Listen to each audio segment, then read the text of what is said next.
ሰላም እንዴት ናችሁ? ዛሬ በአይነቱ ለየት ያለ ነገር ነው ይዤላችሁ የመጣሁት ስለ መንታ እርግዝና ነው። አንዲት እናት መንታ ለማርገዝ ምን ብታደርግ ነው በቀላሉ የምታረግዘው የሚለውን ነግራችኋለሁ። ከዚህ በተጨማሪ ደግሞ በእርግዝና ወቅት ይህች እናት ምን ነው ማድረግ ያለባትስ? የተለየ ነገር ምንድነው ማድረግስ የሌለባት ነው? ኮምፕሊኬሽንስ ምንድነው? ይሄ መንታ የተረገዘ ጊዜ የሚያጋጥሙ ጉዳቶች ምንድናቸው የሚሉትን በአጭር ደቂቃ ነግራችኋለሁ ማለት ነው። ቪዲዮውን እስከመጨረሻ ተከታተሉ። እንኳን ወደ ወርቁ ሚዲያ ዩቲዩብ ቻናል በድጋሚ በደህና መጣችሁ። ሰብስክራይብ ያላደረጋችሁ ግን ሰብስክራይብ ብታደርጉ ለኔ በጣም ያግዘኛል፣ ያበረታታኛል፣ ወደ እናንተ ብዙ ቪዲዮዎች እንዳደርስ ይረዳኛል ማለት ነው።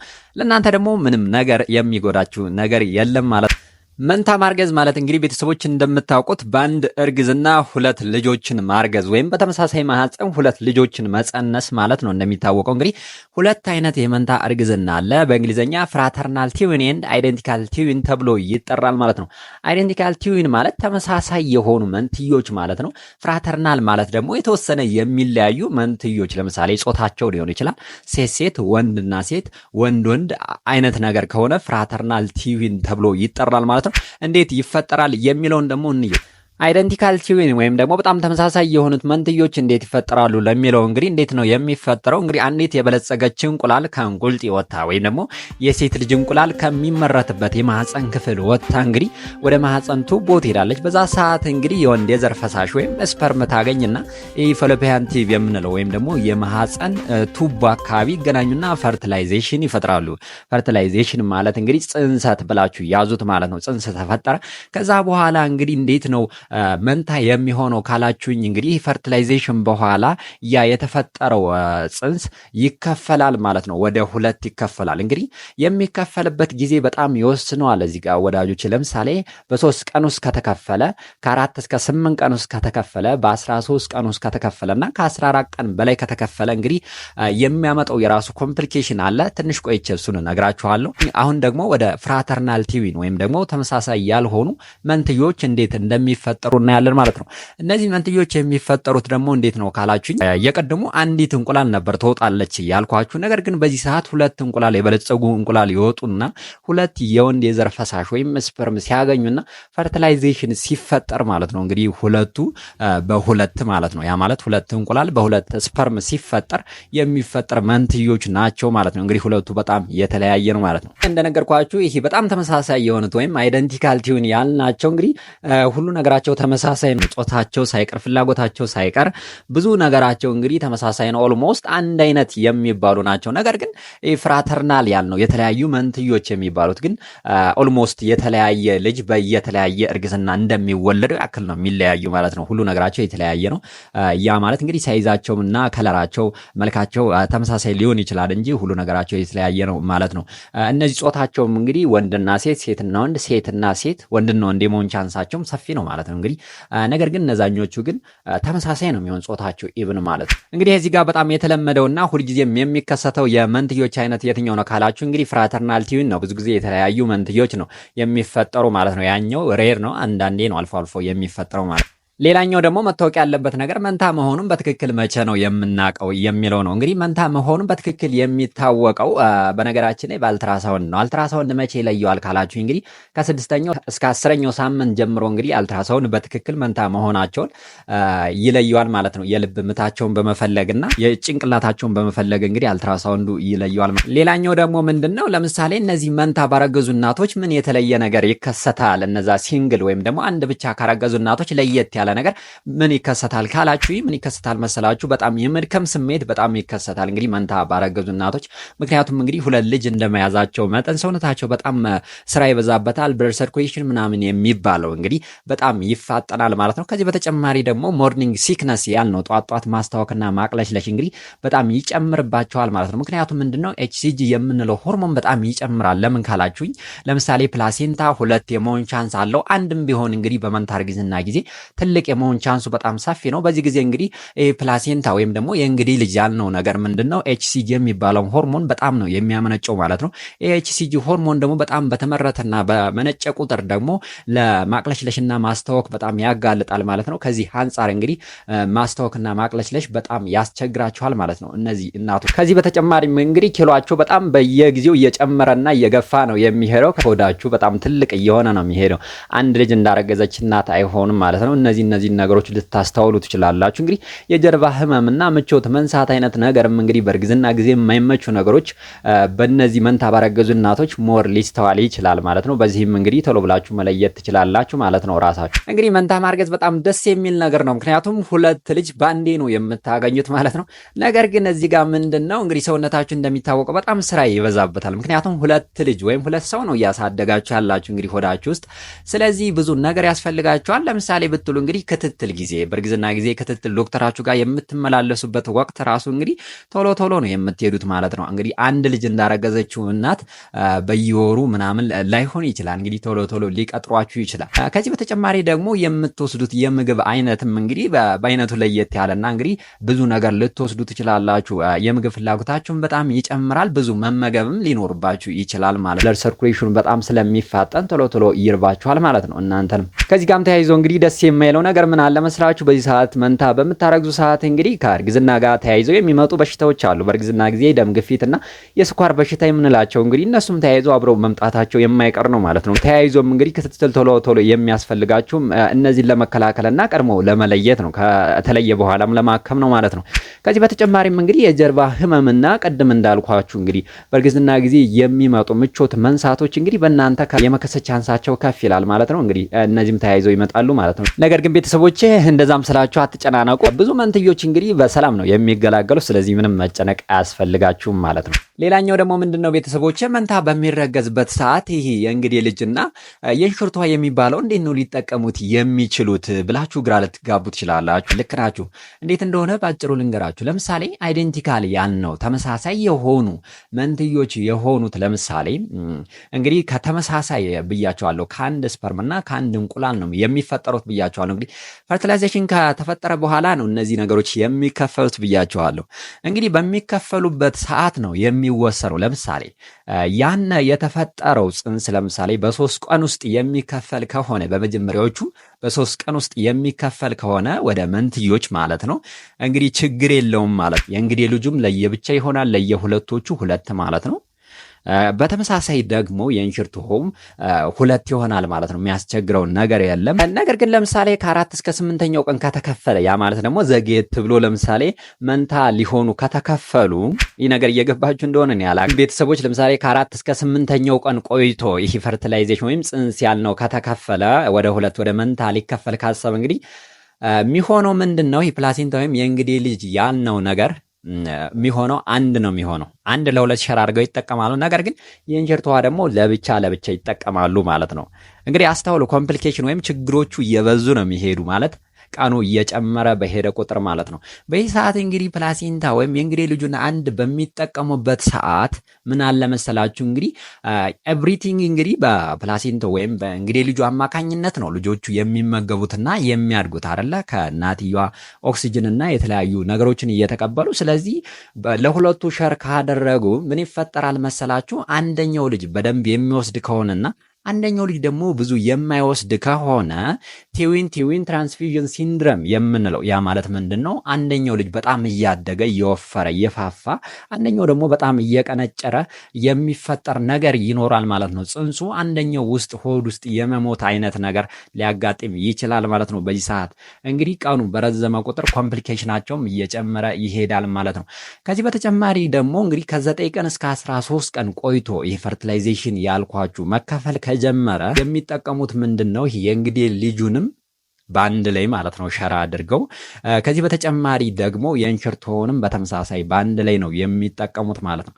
ስለዚህ ከተመሳሳይ ከረጢት ውስጥ ሆነው እንግዲህ እየተጫወቱ በተመሳሳይ ሸራ አድርገው ነው የሚጠቀሙ ማለት ነው። ምናልባት እየገባችሁ ይሁን አይሁን እንጃ፣ ግን የተወሰነም ቢሆን ለመግለጽ እየሞከርኩ ይመስለኛል። ከዚህ ውስጥ እንግዲህ የሚያጋጥመው ችግር ወይም ኮምፕሊኬሽን ምንድነው ወዳጆቼ? ይሄ ኮርድ ኢንታንግልመንት ይሄ እንትኑ ገመዱ ፓርት የመጠምጠም አይነት ነገር ሊያጋጥም ይችላል።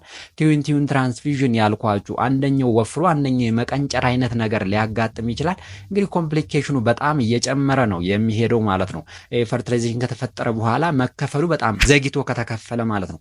በመጨረሻም ልናየው የምንችለው እንግዲህ ከ14ኛው ቀን ወይም ከ2 ሳምንት በኋላ ዘግይቶ ከተከፈለ እንግዲህ በጣም ሪስኪ ነው። ኮንጆይንድ ትዊን ወይም ደግሞ አስተውላችሁ ከሆነ መንታ ሊሆኑ አስበው ግን መንታ ያልሆኑ ለምሳሌ ጭንቅላታቸው ተያይዞ ሆዳቸው ተያይዞ የሚፈጠር ጽንስ አይነት ነገር ግን መንታ ሊሆን ግን ሳይሆን የቀረ ያ ማለት ሆዳቸው ተያይዞ ጀርባቸው ተያይዞ የሚፈጠሩ ጽንሶች ይኖራሉ። ቀኑ በጨመረ ቁጥር እንግዲህ ኮምፕሊኬሽናቸውን በጣም እየጨመረ ነው የሚሄደው። ስለዚህ አይዴንቲካል ትዊን ወይም ተመሳሳይ የሆኑ መንትዮች በሚፈጠሩበት ሰዓት እንግዲህ ደስ የሚለው መቼ ነው ካላችሁኝ በ3 ቀን ውስጥ የፈርቲላይዜሽን ተከፍሎ ወደ 2 ተከፍሎ እንግዲህ ጽንሱ ቢያድግ ነው በጣም የተሻለ የሚሆን ማለት ነው። እንዴት ናችሁ? እስከዚህ ሰዓት እያየሁ ነው ግን ሰብስክራይብ አላደረኩም ነው የምትይኝ ማለት ነው። ሰብስክራይብ አድርጉ። ለእናንተ አይጎዳችሁም። አክቹዋሊ ለእኔ ደግሞ በጣም ነው የሚያበረታታኝ እና ሰብስክራይብ አድርጉ። ሌላው ደግሞ መንታ እርግዝና በየወሩ ምን ሊከሰት ይችላል የሚለው እናያለን። በመጀመሪያ ምንድነው ፈርስት ትራይምስተር ፕሬግናንሲ ወይም ደግሞ ከ0 ሳምንት እስከ 13ኛው ሳምንት ድረስ ምን ሊፈጠር ይችላል ካላችሁ እንግዲህ ኦርጋን የሚባሉ የጽንሶቹ አካል የሚፈጠሩበት ጊዜ ነው። እንቅስቃሴም በተወሰነ መልኩ እንግዲህ በሌላ በአልትራሳውንድ የሚሰማበት ጊዜ ነው ማለት ነው። የተለያዩ ቅድም የጠቀስኳቸው ለምሳሌ ማስታወክ፣ ማቅለሽለሽና የምቾት መንሳት አይነት ነገሮች በጣም የሚስተዋሉበት ወቅት ነው ማለት ነው። እንግዲህ ከ0 እስከ 13ኛው ሳምንት ሰከንድ ትራይምስተር ፕሬግናንሲ ወይም ከ14ኛው ሳምንት እስከ 27ኛው ሳምንት መጨረሻ አካባቢ ደግሞ እንቅስቃሴ የሚጀምርበት ጊዜ አልትራሳውንድ በደም መነሳት ቶሎ ቶሎ መነሳት የሚያስፈልግበት ጊዜና ጽንሱም እንግዲህ በደንብ የሚጎለብትና ሆዳችሁም ደግሞ የሚገፋበት ሰዓት በዚህ ሰዓት ነው ማለት ነው። ሌላኛው ደግሞ ሰርድ ትራይምስተር ፕሬግናንሲ ወይም ደግሞ ከ28ኛው ሳምንት እስከ 41ኛው ሳምንት መጨረሻ ላይ ምን ሊያጋጥም ይችላል ካላችሁ እንግዲህ እንደነገርኳችሁ ሆዳችሁ በጣም የሚጨምርበት ጊዜ ነው።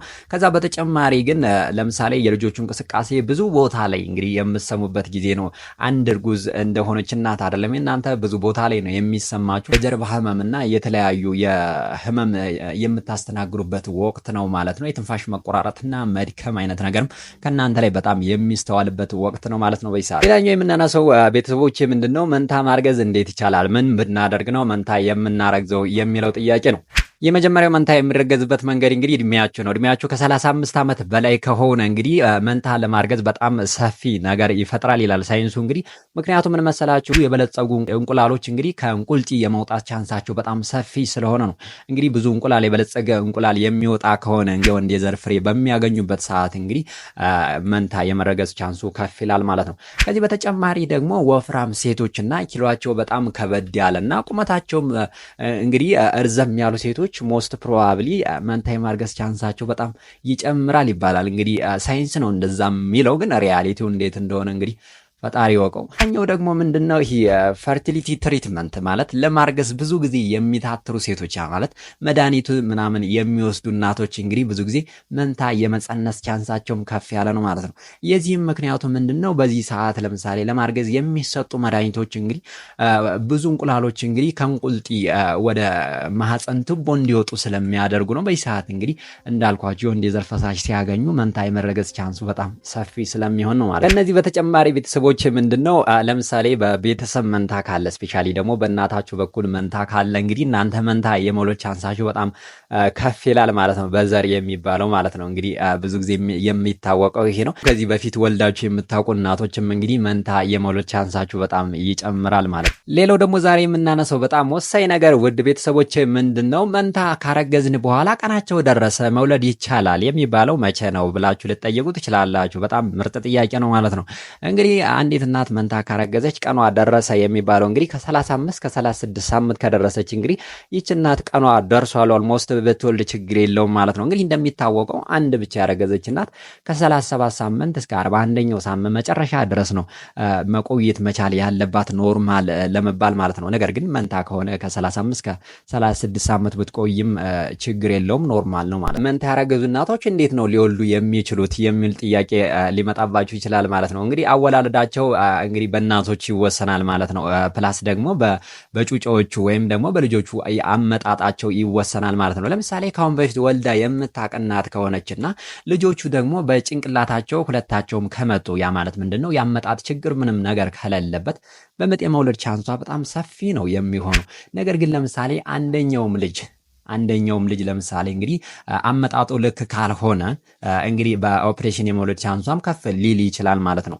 ከዚህ በተጨማሪ ደግሞ ምንም ወልዳ የማታውቅ የመጀመሪያዋ የሆነች እንስት ደግሞ ሞስት ፕሮባብሊ መንታ ከሆኑባት እንግዲህ በምጥ የመውለድ ቻንስ አላት። ነገር ግን ወደ ኦፕራሲዮንም የመግባት ቻንሷ የእሷ ትንሽ ከፍ ይላል ማለት ነው። በዚህ መልኩ ነው የሚወልዱት ማለት ነው። ከዚህ በተጨማሪ ግን ማወቅ ያለባችሁ ነገር በእርግዝና ጊዜ ምንም ነገር ከሌለ ነው። ያ ማለት ምን ማለት ነው? ለምሳሌ በጣም ወፍራም ካልሆነች፣ በጣም ወፍራም ስትሆን እንግዲህ ወደ ኦፕራሲዮን የመውለድ ቻንሷ ከፍ ይላል የእሷም ማለት ነው። ከእርግዝና ጋር ተያይዘውም የሚመጡ በሽታዎች ከሌሉባት ለምሳሌ ደም ግፊት እና የስኳር በሽታ እነሱም ደግሞ በጣም ስትሮንግ ሲሆኑ ለምሳሌ ፕሪክላምሻ የምንለው እሱ ካለባት እንግዲህ እሷንም ልጇንም ለማትረፍ እንግዲህ ኦፕራሲዮን ልትሰራ ትችላለች ማለት ነው። ግን በጣም ጤነኛ ሆና እንዳልኳችሁ እንግዲህ የልጆቿ አመጣጥም ሰላም ከሆነ በምጥ የመውለድ ቻንሷ ከፍ ይላል ማለት ነው። ቤተሰቦች እስካሁን እንግዲህ ጥሩ ነገር ሳወራችሁ ቆይቻለሁ። ነገር ግን በመጨረሻም እንግዲህ ችግሮችን ላወራችሁ ነው ማለት ነው። እስካሁን ጥሩ ነገር ነው ስትሰሙ እየቆያችሁ። መንታ ያረገዘች እናት ግን ምን ኮምፕሊኬሽን ወይም ደግሞ ችግሮች ሊያጋጥሟት ይችላሉ የሚለውን ደግሞ እንመልከት። በመጀመሪያ ምን ሊያጋጥማት ይችላል መሰላችሁ? የደም ማነስ ሊያጋጥማት ይችላል። እንደነገርኳችሁ እንግዲህ ሁለት ልጆቹን ስለጸነሰች እንግዲህ ሰውነቷ በጣም ብዙ ስራ ይበዛበታል። በሰዓት እንግዲህ ብለድ ሰርኩሌሽኑ በጣም ይፋጠናል። ስለዚህ ይህች እናት እንግዲህ ከማርገዟ በፊት አይረን ፎሊክ አሲዶችን ወስዳ ካላረገዘች ያ ማለት በጣም ፕሪፔር ካልሆነችና ከአረገዘች በኋላም እንግዲህ የአመጋገብ ስነ ስርዓቷ በጣም የተስተካከለ ካልሆነና ፈሳሽ በደንብ የማትወስድ ከሆነ እንግዲህ ለደም ማነስ የመገለጥ ቻንሷ ይህች እናት በጣም ከፍ ይላል ማለት። በሁለተኛ ደረጃ ሊነሳ የሚችለው ችግር ደግሞ ቤተሰቦች ምንድነው? የልጆቹ ያፈጣጠር ችግር ሊፈጠርባቸው ይችላል። እንግዲህ አንድ ልጅ ካረገዘችው በተለየ መልኩ መንታ ያረገዘች እናት እንግዲህ የልጅ ያፈጣጠር ችግር ሊያጋጥማት ይችላል ማለት ነው። ይህ ስፓይናል ቢፊዳ የምንለው ወይም ደግሞ የልጆች የጀርባ ክፍተት ያለው የመሆን ቻንሱ ሰፋ ይላል። ከዛ በተጨማሪ ደግሞ ቲዩን ትራንስፊዥን ሲንድሮም ያልኳችሁ ለምሳሌ አንደኛው ልጅ በጣም ወፍሮ አንደኛው የመቀንጨር አይነት ነገር ያንም ሊያጋጥም ይችላል ማለት ነው በሁለተኛ መንገድ። ከዚህ በተጨማሪ ደግሞ ኪሏቸው ዝቅተኛ የሆኑ ህጻናቶች የመወለድ ቻንሳቸውም ከፍ ይላል ማለት ነው። ምጣቸውም ደግሞ ካለ ቀኑ ሊጀምራችሁ ይችላል። እንግዲህ በ32ኛው ሳምንት በ34ኛው ሳምንት የመጀመር ቻንሱ በጣም ከፍ ይላል ማለት ነው በዚህ ሰዓት። ከዚህ በተጨማሪ ግን ወዳጆች የደም ግፊትና የስኳር በሽታ ብዙ ጊዜ ሊከሰትባችሁ ይችላል። እንግዲህ እነዚህም ከመንታ እርግዝና ጋር ተያያዥነት ይኖራቸዋል ማለት ነው። የእንሽርት ውሃ ማነስ ይሄ ኦሊጎሃይድራምነስ የምንለው ካለዛም ደግሞ የእንሽርት ውሃ መብዛትም ሊያጋጥም ይችላል። ከወለዳችሁ በኋላ ማጥባቱና የተለያዩ ነገሮች ከወጭም አንጻር እንግዲህ ትንሽ ከበድ ማለት ነገር አለው። ነገር ግን እንደው ደስ ይላል። መንታ መውለድና ማሳደግ አሪፍ ነው። ቤተሰቦች ይህን ይመስላል የዛሬ ቪዲዮ። ከዚህ በተጨማሪ ግን ማስተዋል ያለባችሁ ለምሳሌ መንታ ስታረግዙ እንግዲህ ከልጆቹ ጋር የሚመጣ የተለያየ ችግር ሊኖር ይችላል። እንደነገርኳችሁ ለምሳሌ ምንድነው የኪሎአቸው በጣም አልጨምር ማለት ያለ መጥባት ችግር ያለባቸው ልጆች ምናምን የተለያየ የተወሰነ ነገር ሊያጋጥም ይችላል። እንደ እውቀት ብትይዙት። የዛሬ ቪዲዮ ይህን ይመስል ነበረ። በተወሰነ መልኩ እንደሚያግዛችሁ አልጠራጠርም። እናንተ ግን አንድ ነገር ስሩልኝ። አሁንም በተመሳሳይ ሰብስክራይብ ያላረጋችሁ ሰብስክራይብ አድርጉ፣ የኖቲፊኬሽን ምልክቷን ተጫኑ ማለት ነው። ይህ ይጠቅማል ብላችሁ ካሰባችሁም ደግሞ የምታውቁት መንታ ያረገዘ ሰው ካለም እንግዲህ ለነሱ ሸር ብታረጉልኝ ደስ ይለኛል። በድጋሜ የዛሬ ሳምንት በሌላ ቪዲዮ እንገናኛለን። ቸር ሰንብቱ።